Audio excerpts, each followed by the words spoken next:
আসসালামু আলাইকুম। আমরা এখন দেখব রিকোয়েস্টেড ম্যাথ। আমিনুর রহমান নামে আপনাদের একজন এই অঙ্কটি করার জন্য রিকোয়েস্ট করেছেন। অঙ্কটি হলো একটি গুণোত্তর ধারার প্রথম পদ 1/4 এবং ষষ্ঠ পদ হচ্ছে 1/128, তাহলে সাধারণ অনুপাত কত? তো গুণোত্তর ধারার ক্ষেত্রে দেওয়া আছে প্রথম পদ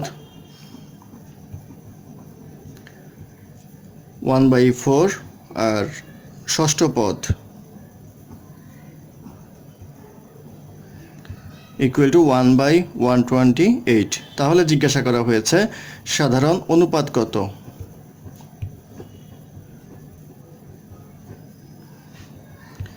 সাধারণ অনুপাত হচ্ছে আর প্রথম পদ হচ্ছে এ।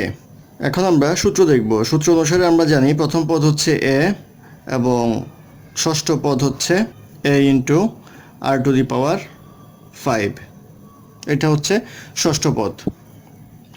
তাহলে প্রশ্ন মতে প্রথম পদ a ইকুয়াল টু 1/4 দেওয়া আছে আর ষষ্ঠ পদ a r⁵ দেওয়া আছে হচ্ছে 1/128। তো এখানে আমরা এর মানটা বসাবো। এর মানটা বসালে পাবো 1/4 r⁵ ইকুয়াল টু 1/128, বা এটাকে করলে পাওয়া যাবে r⁵ ইকুয়াল টু 1/32। এটা আসবে r⁵ equal to 1/2 whole to the power 5। তাহলে r ইকুয়াল টু আসবে 1/2। তাহলে সাধারণ অনুপাত আর হচ্ছে 1/2, আর ইকুয়াল টু 1/2। এটা হচ্ছে রিকোয়েস্টেড ম্যাথের অ্যান্সার।